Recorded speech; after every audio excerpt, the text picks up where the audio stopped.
মঙ্গলবার থেকে চালু হলো নদিয়ার কল্যাণীর all India institute of medical সায়েন্সের বহির্বিভাগ। সেই বহির্বিভাগের উদ্বোধন করলেন কল্যাণী এইমসের এক্সিকিউটিভ ডিরেক্টর রামজি সিং।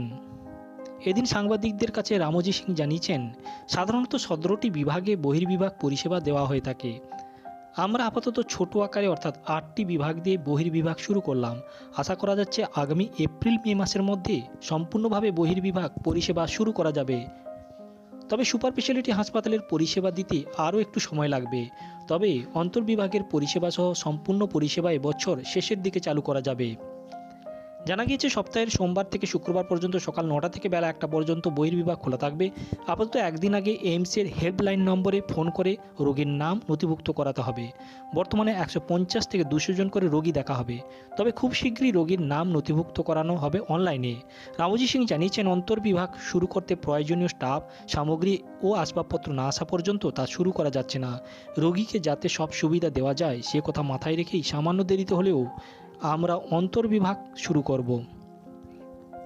আমাদের এখানে চিকিৎসা করাতে রোগীরা খুব কম খরচেই পাবেন পরিষেবা। আরও জানা গিয়েছে, এইমসের ভবন সম্পূর্ণ হতে সময় লাগবে সম্ভবত জুলাই মাস। আপাতত ফ্যাকাল্টি নিয়োগ চলছে। নন টিচিং ও নার্সিং স্টাফ নিয়োগ সম্পূর্ণ হলে এবং প্রয়োজনীয় সামগ্রী চলে এলে তবে সম্পূর্ণ কাজকর্ম শুরু হবে।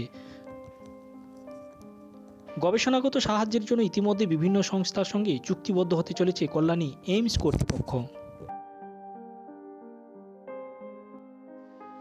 रजिस्ट्रेशन कैसे होगा सर, ज़रा डिटेल बताइए प्लीज।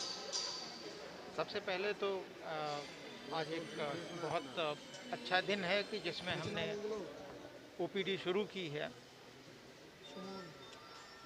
अभी छोटे स्तर पे ओपीडी शुरू हुआ है 8 डिपार्टमेंट से, जिसमें medicine, surgery, ops gynae, IENT, paediatrics, psychiatry और डर्मेटोलॉजी हैं।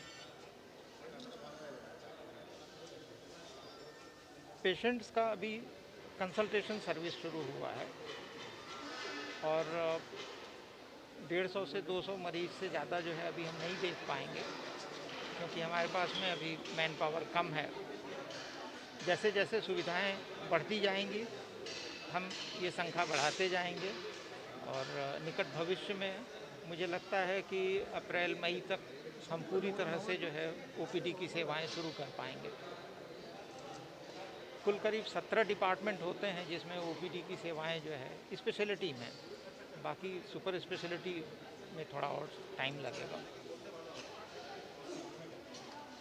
मैं बधाई देना चाहता हूं हमारे क्लिनिकल डिपार्टमेंट के फैकल्टी मेंबर्स को, जिन्होंने दिन रात मेहनत करके ओपीडी शुरू करने लायक स्थिति बना ली है।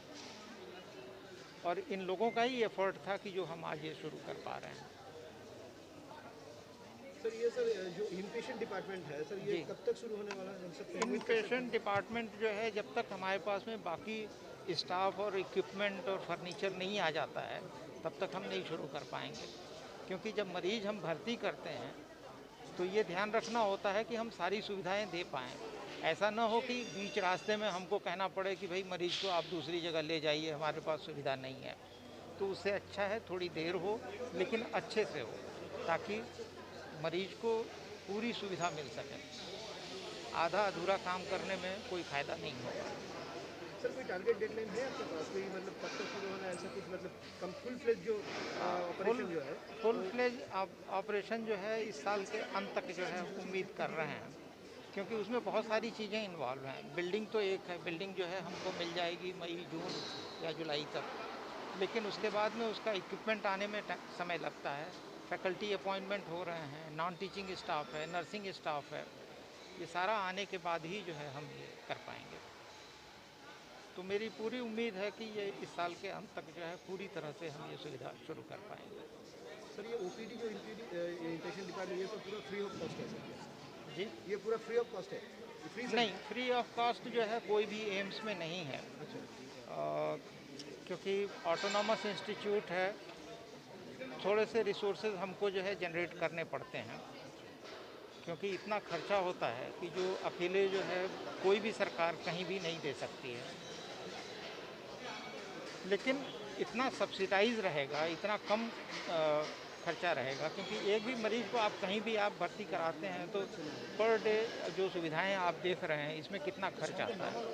बहुत नॉमिनल चार्जेस रहेंगे, जो भी रहेंगे वो रहेंगे, थोड़े से फ्री तो नहीं रजिस्ट्रेशन के रहेंगे। लिए कुछ हेल्पलाइन नंबर कुछ है, ऑनलाइन होगा सब?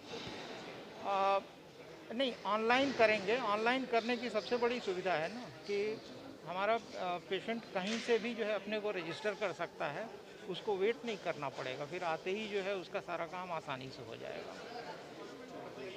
लेकिन इमरजेंसी तो अलग रहेगी। इमरजेंसी में तो जो है फिर वेट करने का कोई सवाल ही नहीं उठता है, वो तो कोई रजिस्टर करने का भी, जैसे ही पेशेंट को कोई ज़रूरत पड़ेगी इमरजेंसी में आएंगे और उनका तुरंत काम होगा। और एक सर लास्ट क्वेश्चन है सर, हमने सुना था कि for research activities any sir confirmation regarding this sir?